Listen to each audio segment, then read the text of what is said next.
Irmãos, vamos abrir a palavra inspirada, inerrante, infalível, invencível, suficiente e eficiente de Deus, no mesmo evangelho que nós lemos ontem à noite, Mateus capítulo 4.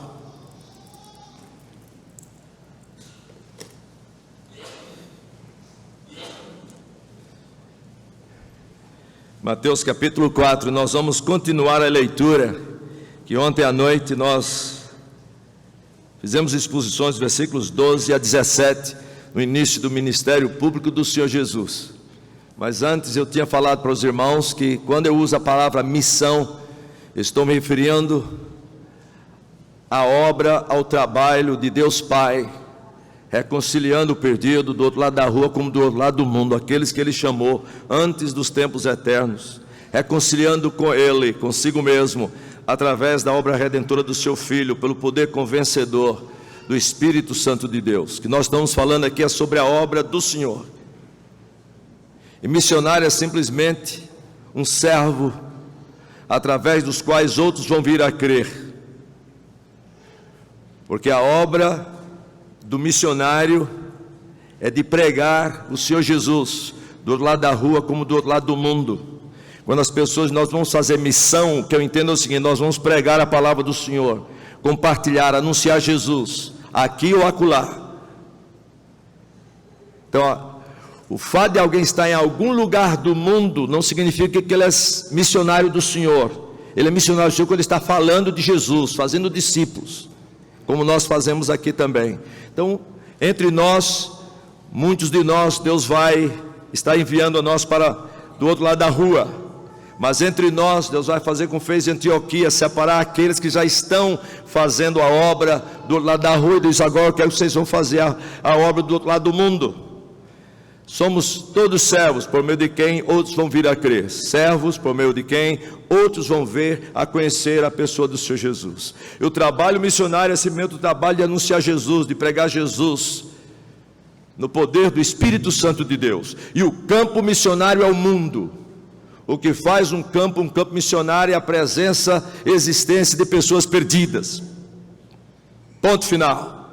O Senhor Jesus, e lá desde Gênesis, Deus deixou bem claro que o campo dele vai ser o mundo. Ele criou os céus e a terra, e o propósito dele era de espalhar aqueles que ele fez a sua imagem e semelhança por toda a terra.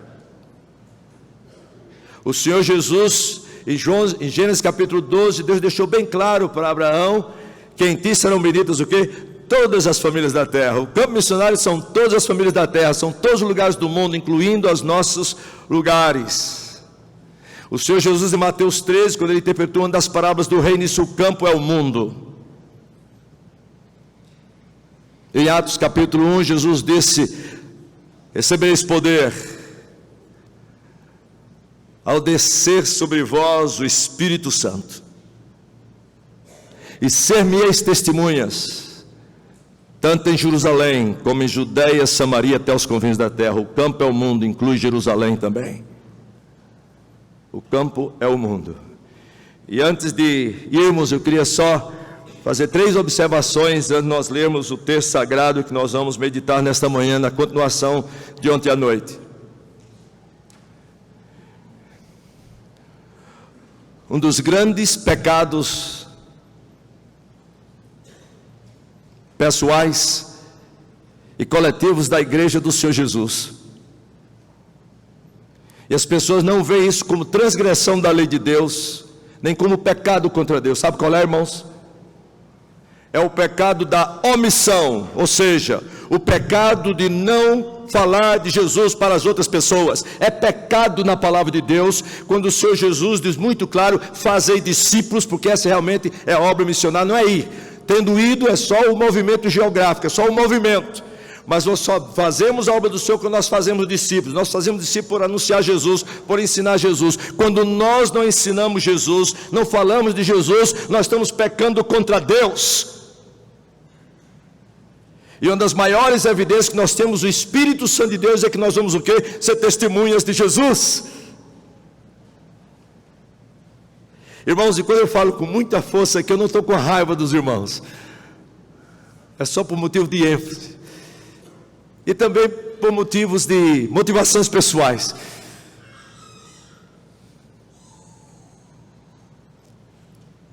Jonas, irmãos, passou pelo que passou, sabe por quê? Não foi por pecado de imoralidade não, irmãos. Jonas passou 3 dias, 3 noites no ventre de um grande peixe, no Mediterrâneo. Chegou ao ponto que ele pensou que ia morrer. Com todo aquele sofrimento, com toda a agonia. Sabe por quê, irmãos? Porque Deus disse, Jonas, vai para Nínive e prega. E ele disse o quê? Aqui está minha carteirinha de profeta, eu vou para Tarsis, lá para o lado da Espanha, sei lá onde for. Mas para aquilo eu não vou. Se foi problema etnocêntrico, se foi problema nacionalista, seja lá qual for, não era desculpa para ele. Então veja bem, irmãos, que Jonas passou pelo que passou, por quê? Porque não foi pregar a palavra, quando Deus disse, prega a palavra, onde eu quero que você pregue. E outra coisa, depois que ele viu que não tem outro jeito, ele foi, e foi com má vontade, mas foi.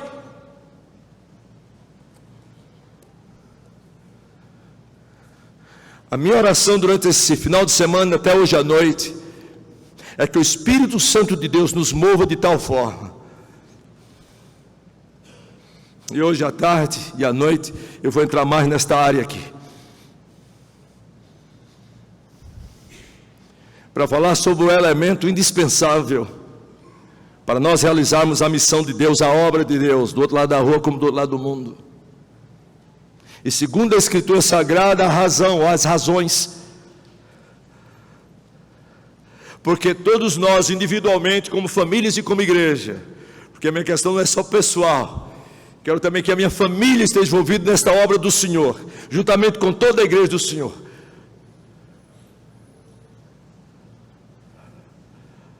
As razões,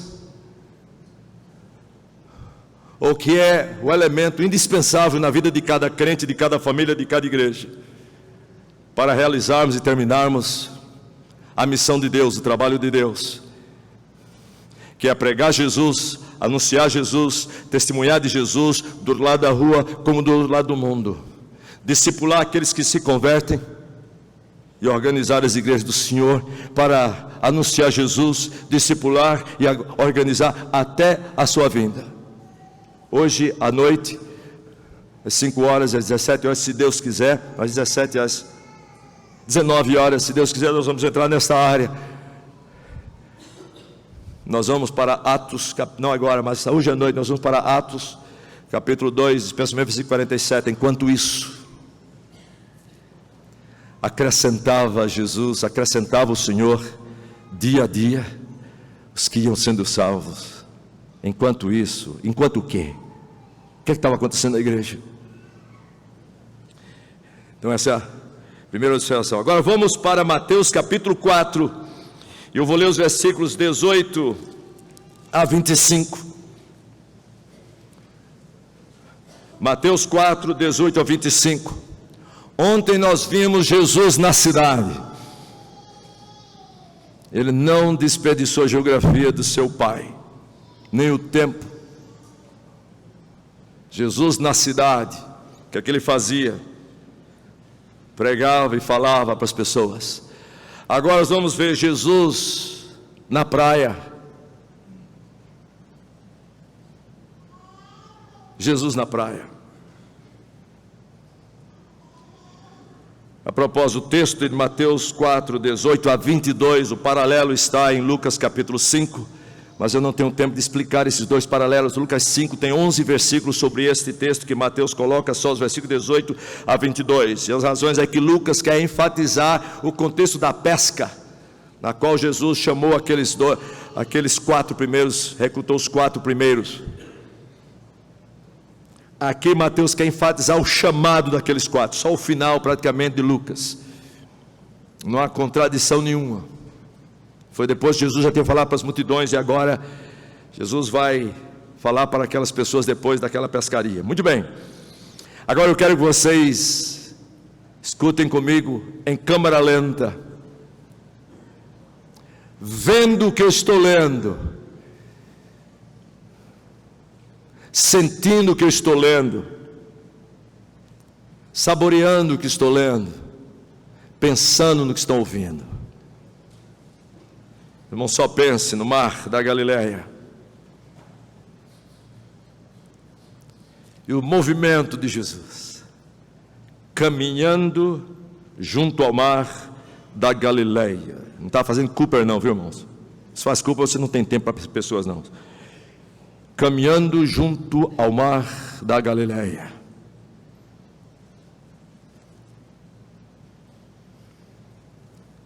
Viu dois irmãos. Quando você vai para a praia, o que você vê? Você olha para quê?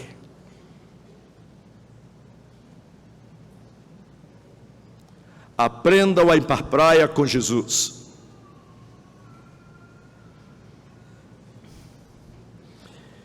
Simão, chamado Pedro, e André, que lançavam as redes ao mar porque eram pescadores. André tinha sido discípulo de João. João apresentou Jesus para André. André trouxe Pedro a Jesus. E agora o Senhor Jesus vai chamá-los. Tiveram um encontro com Jesus, mas agora é o chamado de Jesus para ser discípulos dele. E disse-lhes, o contexto de toda essa passagem é Lucas 15. Vinde após mim, e eu vos farei pescadores de homens. Estou dando a ênfase onde é que tem que ser dada. Então, eles deixaram imediatamente as redes, grandes, pesadas, e o seguiram. Passando adiante, viu outros dois irmãos, trabalhando com Pedro e André também, Tiago, filho de Zebedeu, e João, seu irmão, que estavam no barco em companhia de seu pai, consertando as redes, e chamou-os. Assumimos, vinde após mim, eu vos farei pescadores de homens. Então eles, no mesmo instante, imediatamente, deixando o barco, eram barcos grandes, para pelo menos 12 pessoas podiam andar no barco daqueles. Deixando o barco seu pai, o seguiram. Agora, os irmãos viram Jesus na cidade, nos versículos 12 a 17, Jesus na praia, nos versículos 18 a 22, agora vejam Jesus na estrada. Versículo 23, Mateus faz esse resumo. Percorria Jesus toda a Galileia, ensinando nas sinagogas, pregando o evangelho do reino e curando toda a sorte de doenças e enfermidades entre o povo, e a sua fama de pregador, de ensinador, correu por toda a Síria.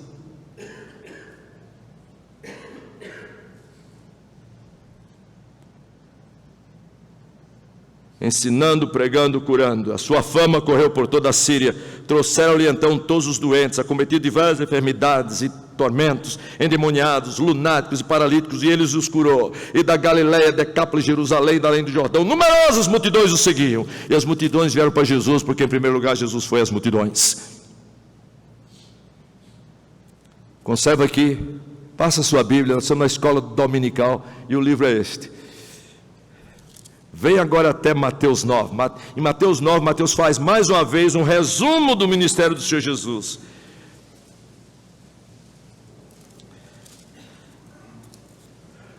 Se no início eles percorriam Jesus toda a Galileia, em Mateus 9, 35 ele diz assim: e percorria Jesus, não é mais só a Galileia, todas as cidades e povoados.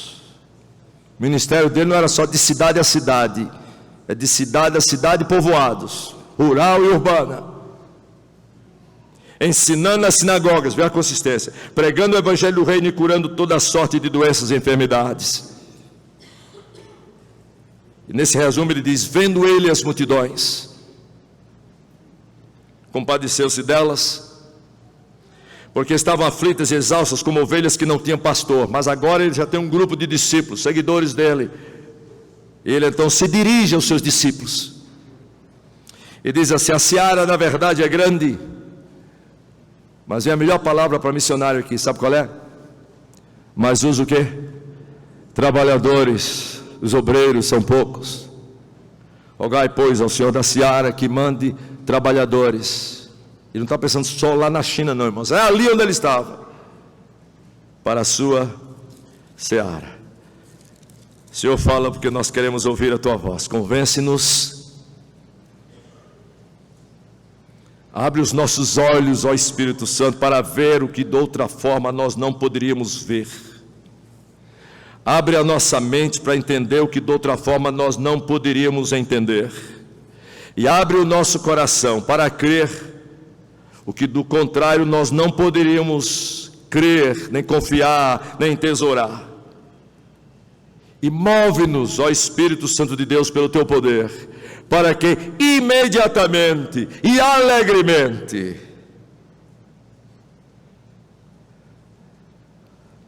nos aproximemos mais de ti e façamos Jesus conhecido do outro lado da rua, como do outro lado do mundo. E é em nome de ti, Jesus, que nós te oramos. Amém.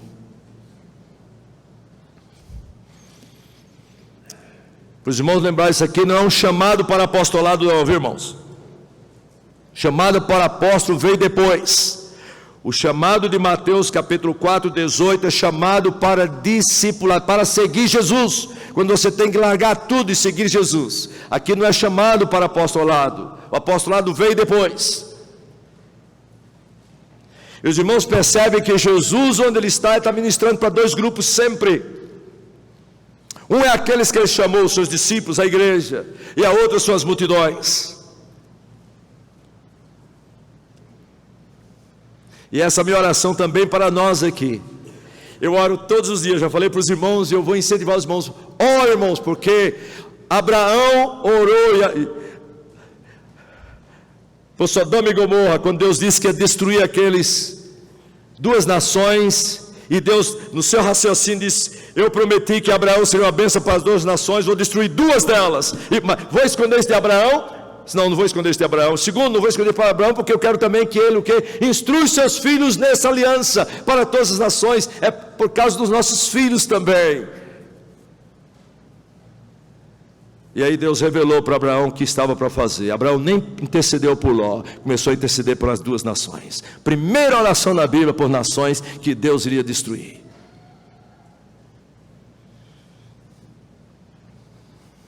Portanto, as minhas orações também, eu espero que os irmãos orem todos os dias. O Senhor Jesus orou pelos perdidos, intercedeu pelos perdidos. Os apóstolos intercederam pelos perdidos. Paulo em Romanos diz: Senhor, a minha oração por Israel é esta: salve Israel!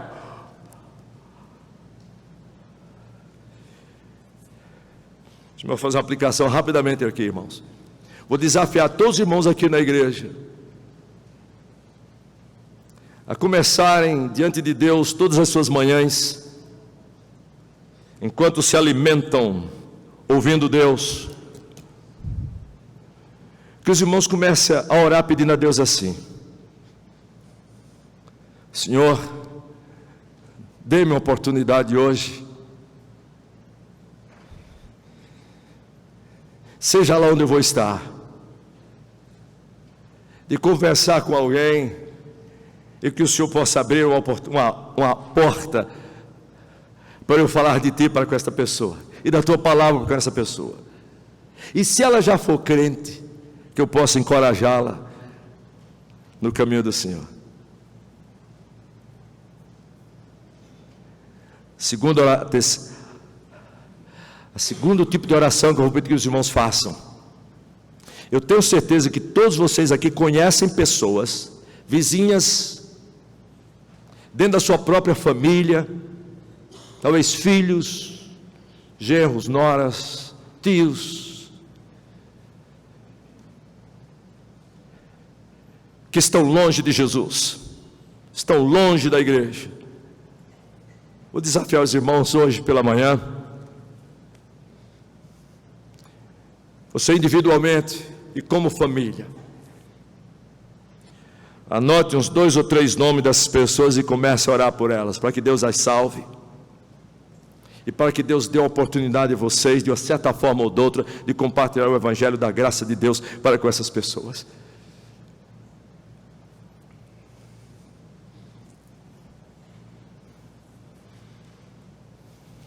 Vai mudar, irmãos, porque Deus responde às orações que estão feitas de acordo com a vontade dEle.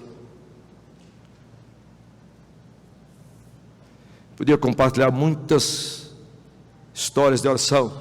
Tem uma pessoa que eu estou orando por ela faz mais de 15 anos, pesquisador lá na Universidade de Medicina em Mississippi. Conhecia mais de 15 quando ele ainda era solteiro. Não, ele e a esposa, não tinham filhos ainda. Todas as oportunidades que tive, soube que ela é brasileira, convidei para minha casa para vir jantar conosco.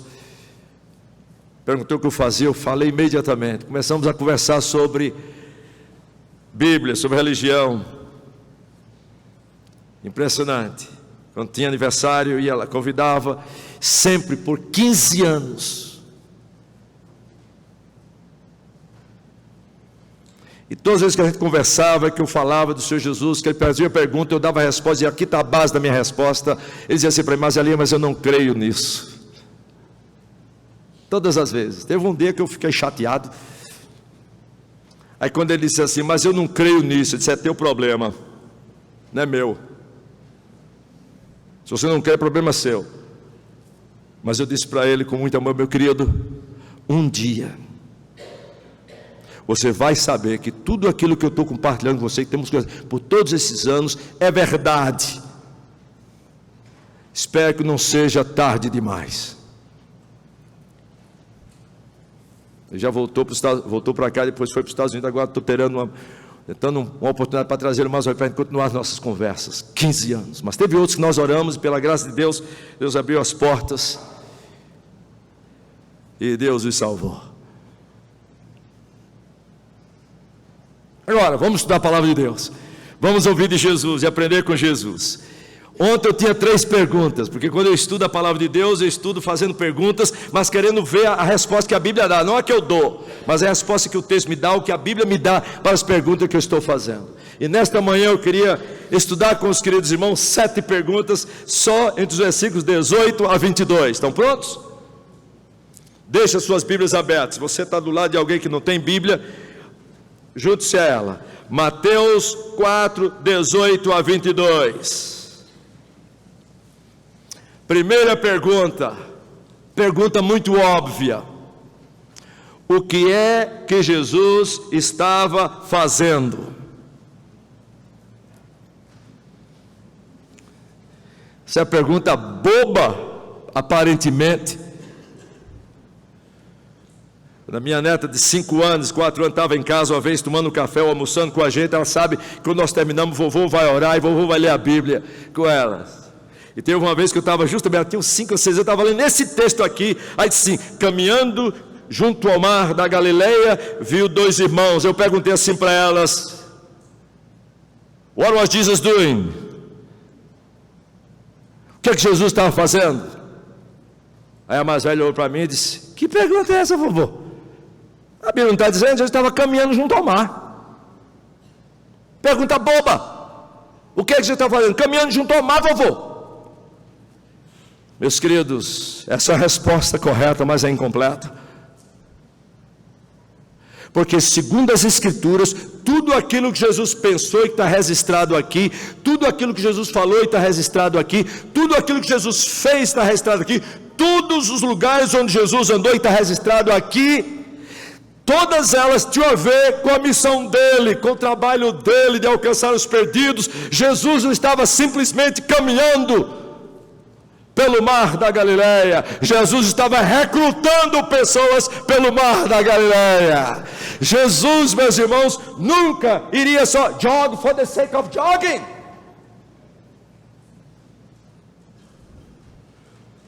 Eu quero seguir Jesus, imitar Jesus até na praia.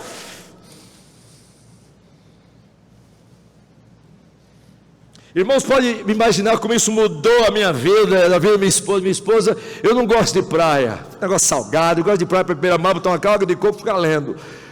Minha esposa gosta de ficar nadando lá. Mas desde o tempo que nós meditamos nisso aqui, nós fizemos um compromisso com Deus. Eu quero ir para a praia como Jesus. Eu vou com ela para a praia. E quando nós estamos na praia, nós começamos a andar juntos, caminhar juntos, orar juntos. Orar pela família, orar pelos outros. Pedimos, Deus, Jesus, nos dê a oportunidade de hoje na praia, de falar de Jesus para alguém. Caminhando Jesus junto ao mar da Galileia.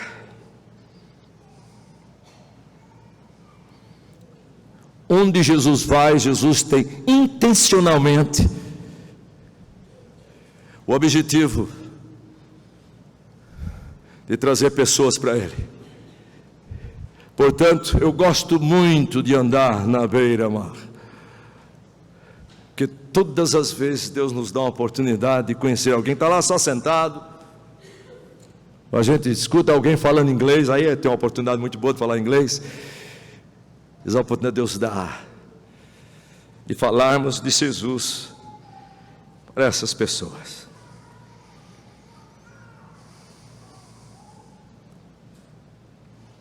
Tudo que Jesus fez, intencionalmente. Meus irmãos, essa é uma das minhas orações diárias diante de Deus. Senhor, eu quero que tudo que eu vou fazer, tudo que aconteça na minha vida, todos os momentos da minha vida, o Senhor possa mostrar um meio, como um meio através dos quais pessoas vão vir a crer no Senhor Jesus. Deixa eu me contar uma história, como é que isso muda tudo, até as doenças. John Piper escreveu, quando teve câncer de próstata, escreveu um artigo dizendo, não desperdice o seu câncer.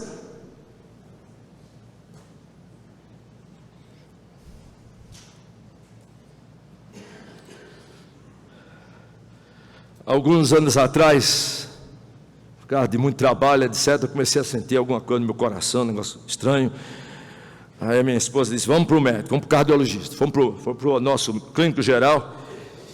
Ele me examinou, disse, não, o seu problema é o seguinte, está tudo ok, mas o seu colesterol está muito alto. Aí disse, eu vou lhe dar 3 meses. Aí eu disse, de vida? Um médico chega para você e diz, vou dar 3 meses, dizer, de vida, disse, não, vou lhe dar 3 meses para você diminuir esse colesterol. Eu vou lhe dar umas pílulas. A propósito, minha esposa estava comigo, a irmã da Minca, que é enfermeira, e a minha esposa é totalmente homeopática, totalmente orgânica. Eu é que gosto de tudo que é de comida. Tem um amarelo 50 que dá um gosto diferente na comida, eu quero. Mas ela toma muito bem conta de mim. Eu falo isso, ela ri, porque se ela estivesse aqui, eu ia falar a mesma coisa. Aí eu digo para ela, minha filha, você vai morrer com saúde. Eu vou morrer feliz. Mas a minha esposa disse, não, doutor, não tem outra maneira, por exemplo, exercício, comida. Doutor disse, tem também. Você não pode deixar que eu vou tomar conta disso. A minha esposa, olha, a comida vai ser essa e você vai ter que começar a fazer exercício. Aí eu comprei uma esteira, é isso mesmo que chama, né? Esteira. Comprei uma esteira e coloquei lá em casa, para quando eu chegar no final do dia, depois do trabalho, minha esposa tomou conta da minha comida, eu disse, agora eu vou andar na esteira. Porque... mesmo, a primeira noite quando eu cheguei, que entrei naquele negócio daquela esteira para andar, que negócio chato. Ficar parado ali só. Aí eu comecei a pensar coisas, botava mensagem para ouvir, botava versículo da Bíblia para decorar. Aí depois de uns 4 dias eu pensei, Jesus Cristo usaria uma esteira.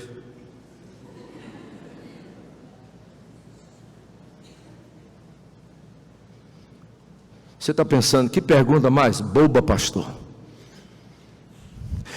Jesus não usaria uma esteira, irmãos, porque Jesus andava o tempo todo, Jesus não precisava mais de exercício não.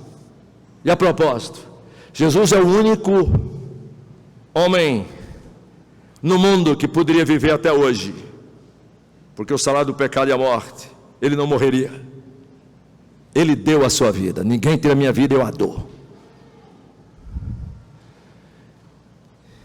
Então minha pergunta foi: Senhor, por que eu estou usando essa esteira aqui? É simplesmente para o meu colesterol diminuir? Ou para eu me sentir bem?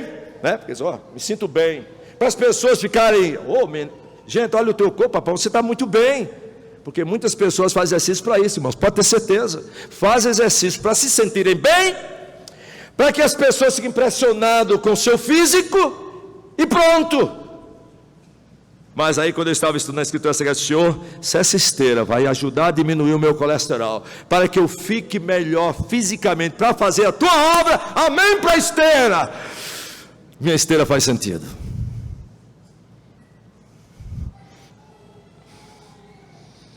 O que é que Jesus estava fazendo?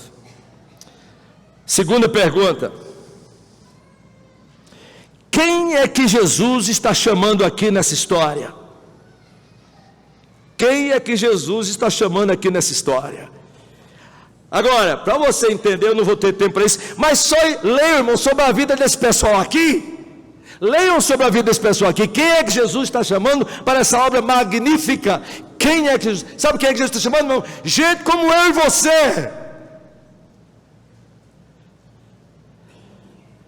Não há nada de extraordinário nessas pessoas aqui. Nada específico. O extraordinário aqui é Jesus. São tudo ordinários. E a diferença nossa de pecadores salvos para os outros é que vocês têm os pecadores perdidos e os pecadores salvos. Não existe nada de extraordinário em você e em mim. E Jesus sabia muito bem. Por isso disse: vocês ficaram 3 anos comigo, mas vocês não vão realizar esta obra sem que primeiro o Espírito Santo de Deus os revista de poder, porque sem mim nada podeis fazer. E a expressão é: sem mim vocês não são capazes de nada e não vão conseguir nada. Esse é o verbo lá usado por Senhor Jesus em João 15:5.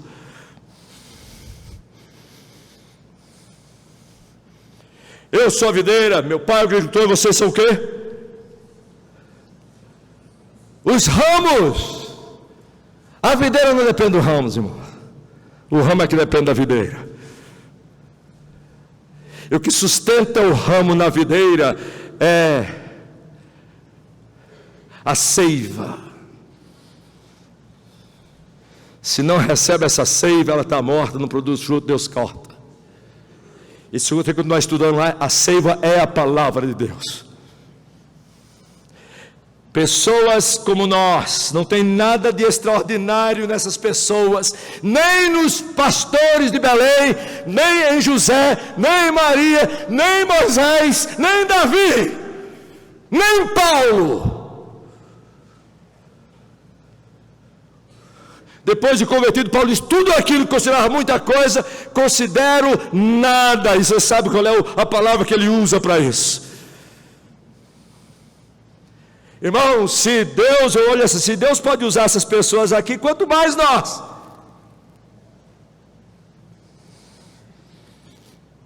Essa é a minha segunda pergunta: quem é que Jesus está chamando?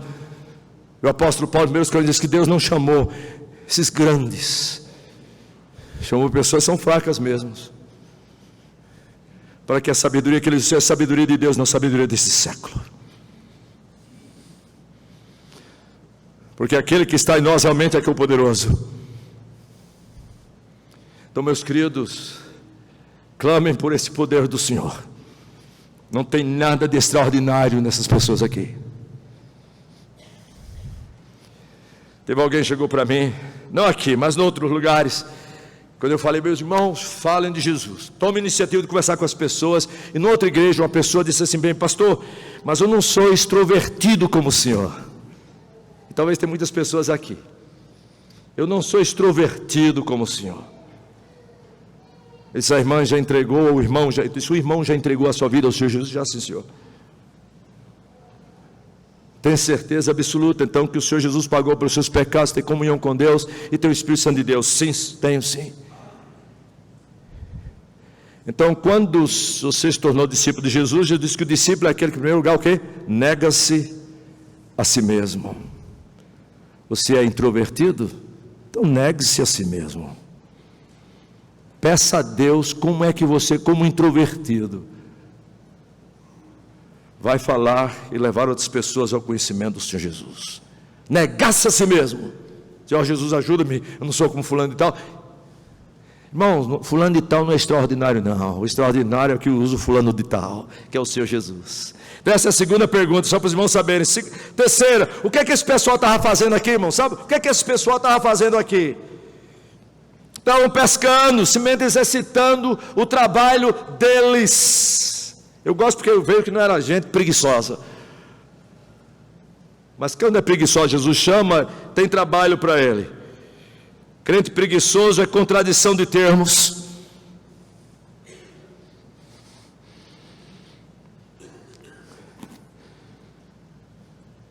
Irmãos, são quase 500 milhões de crianças nascem no mundo todos os dias. São 500 milhões de pecadores, segundo a United Nations diz que são 500 milhões de crianças que nascem todos os dias. Cerca de 500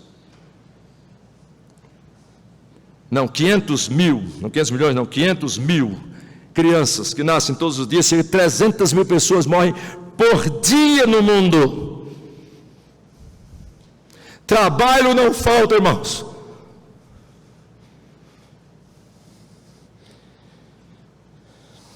Que Jesus está chamando pessoas que estão nas suas obrigações ordinárias. A quarta pergunta, essa é a mais importante aqui. Quem é que está chamando estas pessoas aqui, irmãos? E agora eu queria que vocês prestassem atenção ao versículo 19. Essa aqui é central nesse texto aqui. Quem é que está chamando estas pessoas? Quem está chamando essas pessoas é o Senhor Jesus, que junto com o Pai é criador de todo o universo, e que junto com o Pai é que nos dá o seu Espírito, e que junto com o Pai é que realiza esta obra através de nós. Este é o Senhor Jesus. Eu queria só que os irmãos prestassem atenção comigo no versículo 19. Jesus para ele: vinde após mim. O verbo está no imperativo, o chamado é irrefutável, irrecusável. Vinde após mim. Agora diz: e eu vos farei pescadores de homens. Eu queria chamar a atenção, irmãos, que a ênfase aqui, em primeiro lugar, não está em nós. Essas pessoas não se fizeram pescadoras de homens. Jesus as fez. Essas pessoas não escolheram Jesus, Jesus as escolheu. Veja aí aqui, irmão, Jesus está chamando em primeiro lugar atenção para a sua soberania gloriosa. Eu vos farei. Em João 15,16, Jesus diz: não foste vós o quê? Que escolhestes a mim, mas eu que escolhi a vós. E vos designeis para que vós e deis fruto, e o vosso fruto permaneça. Nós não somos grandes servos, irmãos. Nós temos um grande Senhor. E a ênfase aqui é esta: eu vos farei. Um dia eu cheguei em casa e vi meus filhos cantando. Não sei se vocês cantam esse corinho aqui. Corinho totalmente arminiano, nem notam.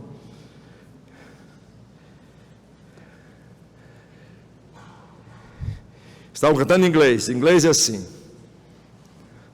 I will make you fishers of men, fishers of men, fishers of men.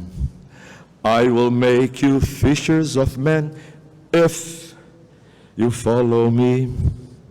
If you follow me, if you follow me, I will make you fishers of men. If you follow me. Em português o quê? Pescadores de homens serás, de homens serás, de homens serás. Pescadores de homens serás, o quê? Se a mim segue. Isso é arminiano, irmão. Não existe se aqui no texto. Vinde a mim e eu vos farei, não é se. Aquele que eficazmente nos chama, eficazmente nos envia, irmãos. Não existe se aqui. Uma vez salvos por Jesus, somos enviados por Jesus. Não é se seguir. Chamados seguem. Os irmãos percebem isso aqui?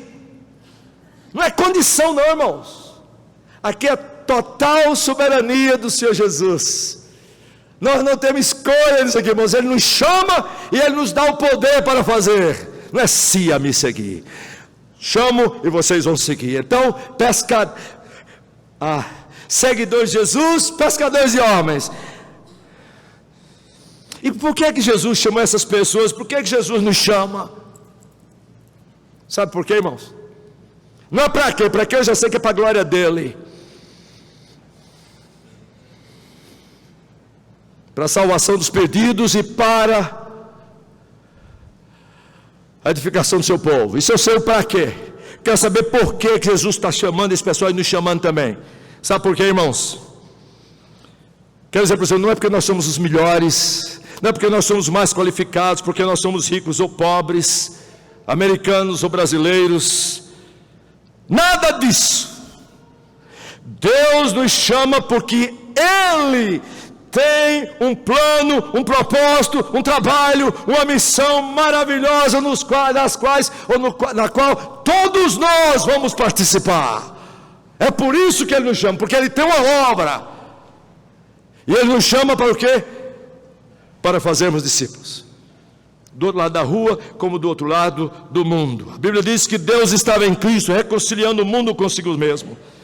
Pessoas de todas as tribos, povos e nações, e línguas e famílias. Deus estava em Cristo reconciliando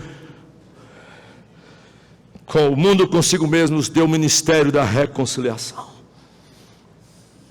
Pois Paulo diz, nós somos servos. Paulo diz, eu sou um trabalhador. E Paulo chama todos os outros que trabalham nesta mesma obra como cooperadores com Ele. Co-trabalhadores com Ele. Jesus chamou porque Ele tem, e isso foi já desenhado, planejado por Deus antes da fundação do mundo, em Cristo Jesus, segundo Efésios, capítulo 1. Chamou Abraão, imediatamente disse, Abraão, em ti serão benditas todas as famílias da terra. Gálatas, Paulo diz que ao chamar Abraão desta forma, Deus pré-anunciou o evangelho, a boa nova para Abraão. Ele quer nos usar como seus servos. Por que Jesus chamou? Porque Ele tem esta obra maravilhosa para cada um de nós realizarmos até a sua vinda. Por isso que Ele diz, como o Pai me enviou, eu também vos envio. Isso foi parte da oração dele em João 17. Pai, assim como tu me enviaste, eu também os envio. Isso é porque Jesus nos chamou. Para que eu já sei.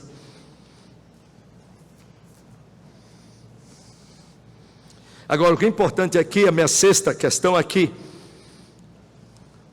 é os dois requerimentos que Jesus quer para todos nós. Vejam bem, vinde após mim e eu vos farei pescadores de homens. Duas coisas que o Senhor sabe que vai acontecer daqueles que Ele chama e que salva. Sabe qual é? Em primeiro lugar, vinde a mim significa estar com Jesus. Em primeiro lugar, um compromisso com a pessoa de Jesus. Vinde a mim não é só estar atrás, andando com Jesus, mas é ter intimidade com Jesus, é ser de Jesus, é de conhecer Jesus, é de andar com Jesus, é de viver com Jesus, para Jesus. Por isso que a primeira coisa que nós precisamos ter é comunhão e intimidade com o Senhor. Em outras palavras, conhecer Jesus. Vinde após mim, sigam-me. E a segunda coisa, não é só que nós vamos conhecer Jesus, mas a segunda coisa de todos nós é tornar Jesus conhecido. Por isso que a expressão que ele usa é bonita, irmãos. Vinde após mim e eu vos farei o quê? Pescadores de homens. Aí você diz, mas Jesus é muito contextual, não é? No contexto dos pescadores, vinde após mim e eu vos farei pescadores de homens. A propósito, Jesus tinha muito cuidado em usar as palavras dele, inclusive as metáforas dele, irmão. Já pensou, Jesus disse assim, vinde após mim e eu vos farei caçadores de homens? Não dá certo, irmão. Sabe por quê? Caçador escolhe a caça. Se eu falar isso lá nos Estados Unidos, vou sair caçadores de homens. Tem gente que só gosta de caçar veado, turkey, quer dizer, peru, ou outras coisas lá. Tem as fases lá. Tem o cara lá que só caça isso. Graças a Deus que Jesus não disse, se eu vos farei caçadores, disse o quê? Pescadores de homens. E aqui ninguém pesca com anzol não, já observaram? Só teve uma vez na Bíblia que se pescou com anzol aqui, com os discípulos de Jesus. É quando Jesus tem que pagar um imposto, precisava de uma moeda, diz, Pedro, joga ali o anzol na água e pega um peixe, pega aquele peixe e dá. Mas todas as pescas aqui são pescas com redes. E não é tarrafa não, irmãos, eram redes grandes. E como você sabe, quem cai na rede é peixe. O que Jesus está dizendo o quê? Vinde após mim, eu vos farei pescadores de homens. Nós lançamos as redes, falamos do Senhor Jesus para todas as pessoas, em todos os lugares, de todos os estilos, de todas as categorias. Pescadores de homens, nós não selecionamos. E nós também não somos nós que escolhemos os peixes. Quem traz os peixes para a rede é Jesus. A minha responsabilidade, lançar as redes. Eu fico tão contente, Senhor Jesus, muito obrigado, porque os discípulos lá em Lucas 15, no contexto aqui, passaram a noite todinha, não pescaram nada, estavam lá de manhã, limpando aquelas redes pesadas, porque cada barco daquele podia levar 12 homens, 2 barcos, as redes enormes, passaram a noite todinha, não pescaram nada. Depois Jesus falou para as multidões, agora vocês botam a rede de volta no barco, e jogam as redes lá no mar, onde eu vou dizer para vocês. E Pedro olhou para ele e disse, Jesus, espera um pouquinho. Ele não disse isso. Muitas vezes as pessoas pensam nisso, né? Que talvez eles pensaram, Jesus sabe muito de carpintaria, mas de pescaria não sabe nada. Não, ele é Deus. Mas ele disse assim, Jesus, é o seguinte, nós passamos a noite todinha, não pescamos nada. São pescadores profissionais, redes pesadas, não era rede que você fazia, lavava e jogava, não, irmão, aquelas eram as redes, irmãos, que você olha, pote e peso para lavar, para jogar e para puxar. Passamos a noite todinha, Senhor Jesus. E à noite é o tempo melhor de pescar, não pescamos nada, Jesus. Mas Pedro disse o quê? Mas sob a tua palavra, eu vou lançar as redes. E eles jogaram as redes. Eles botaram os peixes na rede, irmãos. Qual foi a responsabilidade deles, irmãos? Lançar as redes. Quem botou os peixes naquelas redes? O Criador dos céus e da terra. Meus irmãos, a sua responsabilidade não é de converter ninguém. A sua responsabilidade é de lançar as redes, de falar de Jesus, de compartilhar do Evangelho da graça de Deus e ver o que o Espírito Santo faz. Eu nunca pergunto a ninguém, nem aos alunos meus de evangelismo, quantas pessoas durante a sua vida você já levou ao conhecimento do Senhor Jesus, já discipulou-as, colocou na igreja. Quantas? Nunca fiz essas perguntas. Mas eu faço a pergunta, quando foi a última vez que você falou de Jesus para alguém? Se lançar, vai pescar. Mas se não lança, está em desobediência e sem nada. Vinde após mim, e eu vos farei pescadores de homens. E vocês não vão pescar nada, vocês só vão lançar as redes. Eu pesco. Meus irmãos, Jesus é fantástico. Eu espero que vocês leiam a Bíblia em slow motion, sentindo Jesus, vendo Jesus, se alegrando com Jesus, porque a motivação é fantástica. Que é essa motivação do Espírito Santo de Deus.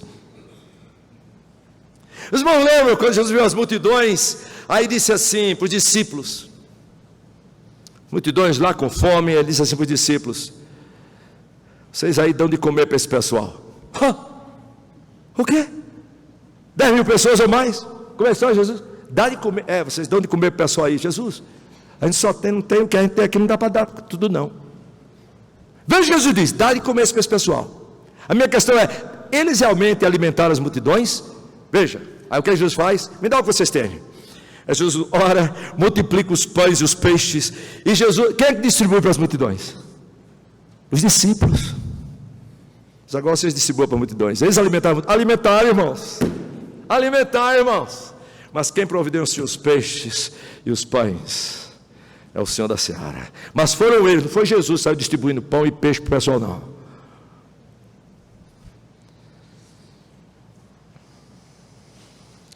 Nos chama para que nós o conheçamos e o façamos conhecido do outro lado da rua, como do outro lado do mundo. A minha oração, irmãos, olhe, não tenham medo de falar de Jesus. E nós pescamos pessoas de onde? O apóstolo Paulo diz, deixa eu ler para vocês, Atos capítulo 20, o Senhor Jesus disse que o Filho do Homem veio buscar e salvar o quê? O perdido. Em Lucas 15 ele diz que ele é o bom pastor, que ele vai o quê? procurar a ovelha perdida. A ovelha está perdida porque não sabe voltar e não tem como. É o pastor que tem que procurar. Ele disse: eu sou o bom pastor, eu procuro a ovelha até encontrar, e quando eu a encontro, eu coloco meus ombros, regozijando e me alegrando, e a grande alegria no céu por isso.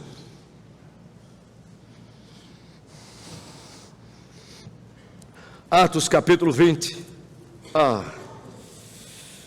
Atos capítulo 20, rapidamente, irmãos, já estou terminando. O apóstolo Paulo, quando chama a liderança de Mileto, lá em Mileto, de Éfeso, e explica para eles, não a mecânica da plantação da igreja em Éfeso. A mecânica você encontra no capítulo 19. Como ele plantou a igreja em Éfeso. Mas no capítulo 20, versículo 17 em diante, ele nos fala sobre a dinâmica que ele usou lá naquele lugar. A mecânica a gente pode saber, mas ele fala sobre a dinâmica aqui. Servindo ao Senhor com toda humildade, com lágrimas, jamais deixando de anunciar coisa alguma proveitosa, e também testificar para os judeus e para os gregos o arrependimento de Deus, discipulando que já creram, anunciando aqueles que ainda não creram. E ele diz assim, versículo 24: oh, como eu olho isso aqui, eu oro, ó Senhor, ajuda-me a fazer uma oração dessa. Porém, em nada considero a vida preciosa para mim mesmo. Ele não está dizendo assim, nada eu considero a minha vida preciosa. Está dizendo que a minha vida não é preciosa para mim mesmo. Em nada considero a minha vida preciosa para mim mesmo. Nossa vida é preciosa, quando nós servimos ao Senhor da nossa vida. Aí veja o que é que ele diz: contanto, minha vida é preciosa, não para mim mesmo, contanto que complete a minha carreira e o ministério, o serviço que recebi do Senhor Jesus, para o quê? Para testemunhar o evangelho da graça de Deus. Ele diz que Deus o chamou para tirar aqueles que estavam nas trevas para a maravilhosa luz do império das trevas, para o Senhor de Satanás, para Deus. É aí que nós vamos pescar as pessoas. Eficazmente chamados, eficazmente enviados. Um dia eu estava pregando lá no RTS. Nós, professor, pelo menos uma vez por ano a gente prega. E naquela época eu fui pregar, ainda estava lá Kistemacher e muitos outros lá no RTS Jackson. Eu estava pregando, aí comecei a pregar e disse assim: meus irmãos, tem uma coisa errada na nossa teologia reformada. Meus irmãos, quando eu falei isso do púlpito do RTS, os professores, todo mundo olhando para mim, como que diz, o que é que esse brasileiro doido vai falar agora? Não, eles têm um respeito muito grande por mim, a propósito. Tem sido 27 anos maravilhosos no RTS. Sem influências políticas, etc. E hoje eu sou o professor mais velho na parte do pessoal de MDev no RTS. O professor mais antigo. Os outros já se aposentaram, outros já morreram. Eu sou o próximo. Mas eles olhavam para mim e disseram: meus irmãos, nós estamos dando uma ênfase que é reformada também, mas nós estamos esquecendo. Nós damos muita ênfase no chamado eficaz da salvação, e nós nos esquecemos do envio eficaz que vem da salvação. Aquele que eficazmente nos chama para a salvação, poderosamente e eficazmente nos envia para pregar essa salvação. E quem não tem uma, não tem a outra.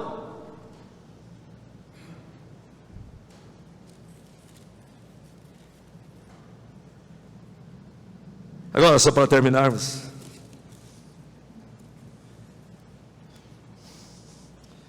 vejam as reações de todos eles. Versículo 20. Então Pedro e André deixaram o quê? Imediatamente as redes, e eles pegaram muito peixe, irmão. Lucas 5 diz que pegaram muito peixe, era muito dinheiro. O fato é o seguinte, que a partir desse momento, não é que eles nunca mais pegaram os barcos deles, a partir do momento do chamado de Jesus, todas as coisas se tornam secundárias. meu carro, meu salário, minha casa, minha vida é secundária. É tudo para servir a obra daquele que me chamou. É isso que acontece. Eles voltam aos seus barcos, mas aqui é o seguinte, imediatamente é o seguinte, tudo se tornou secundário agora. O meu barco é para Jesus. E o que me impressiona, irmãos, nós somos ruins no imediatamente. Nós ouvimos a palavra de Deus, sabemos que imediatamente para fazer isso, mas não, vamos pensar mais um pouco, vamos ver se é assim mesmo. Em vez de pensar, Senhor, ajuda-me, Senhor, orar e dizer, Senhor, ajuda-me, você diz, imediatamente, Senhor, eu ouvi a palavra, para compartilhar a palavra, para andar contigo, Senhor, ajuda-me, que a partir de agora, o Senhor, por favor, me ajude. Eu vou andar neste mundo, eu vou estar em todo lugar aqui, sei lá, durante a semana. Ajude-me, Senhor, começar a falar de Jesus para as pessoas. Convidar pessoas para vir, orar por pessoas, dar Bíblias para as pessoas, dar literatura para as pessoas.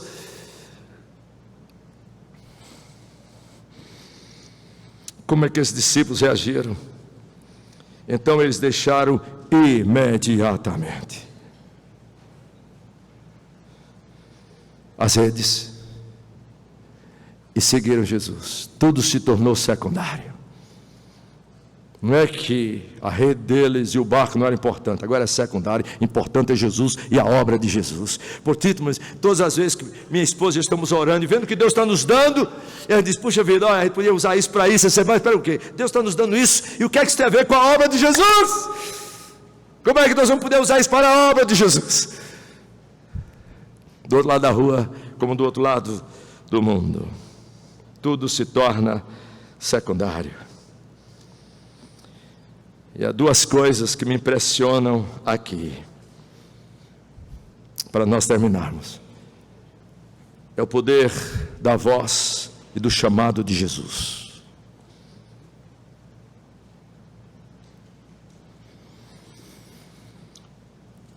Mas Calvino colocou uma coisa, eu concordo que é isso mesmo. E Calvino diz que o que impressiona também é a docilidade e a obediência imediata dos seus discípulos. Você já ouviu a voz poderosa de Jesus?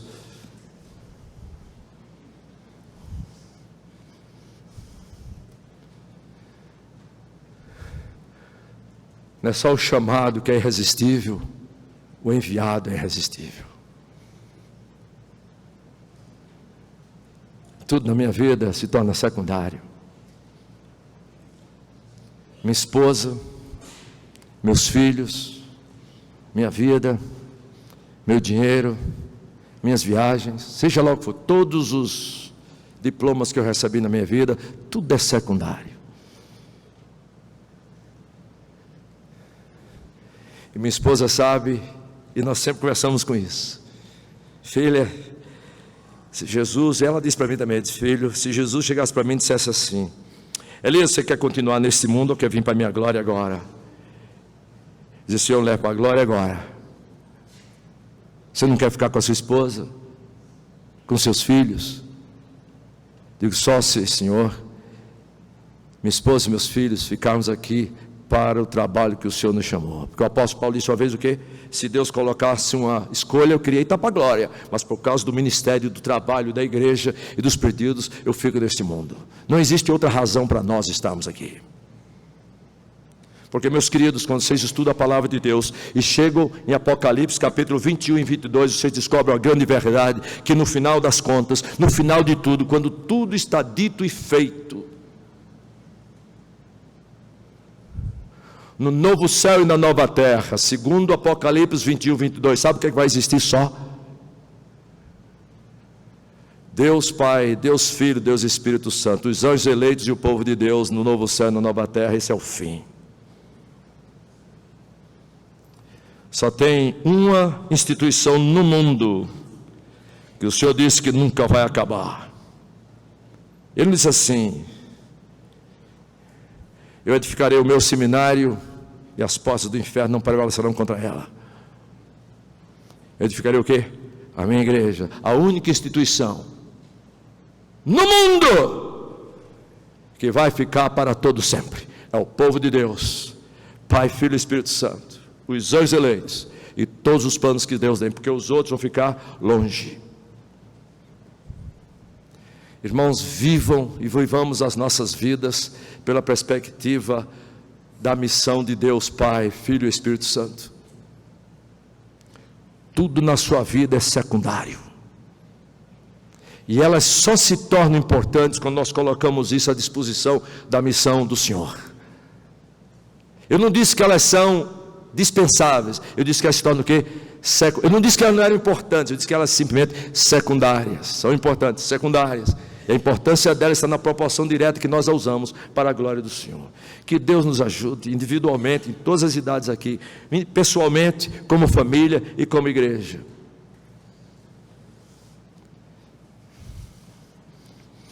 Só contar a história, tem mais uma história só para terminar.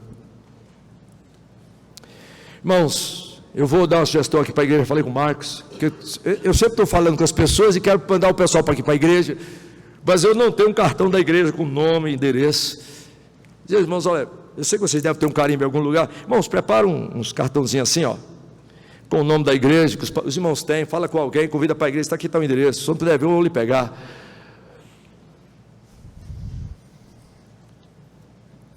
Eu creio muito também, convidar a pessoa para a minha igreja é bíblico. O salmista diz o que? Alegrei-me quando me disseram, vamos à casa do Senhor. Um é para estar com o povo de Deus e estar com o Senhor.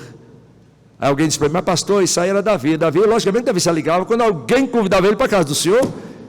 Eu quero saber que se todo mundo aqui se alegra quando... Os meninos aqui, os filhos, vocês se alegram quando papai e mamãe dizem, vamos para a casa do Senhor hoje. Aí você diz, alegrei-me quando meu pai me disse, vamos para a casa do Senhor. A pessoa vem por causa de obrigação. A pessoa diz, mas Davi podia se alegrar. Alegrei-me quando me disseram, vamos à casa do Senhor. Davi se alegrou, mas esse não é o meu ponto. Meu ponto é o seguinte, é que na época de Davi havia pessoas que quando iam para a casa do Senhor, iam convidando outros.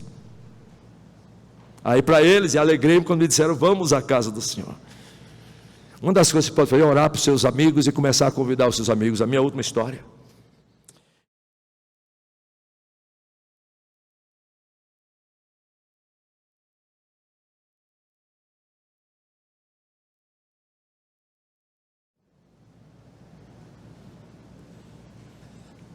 Cumpriu a lei, morreu por nós, conquistou a morte. E o que é que isso tem a ver com a obra da evangelização, do discipulado e da organização de igrejas?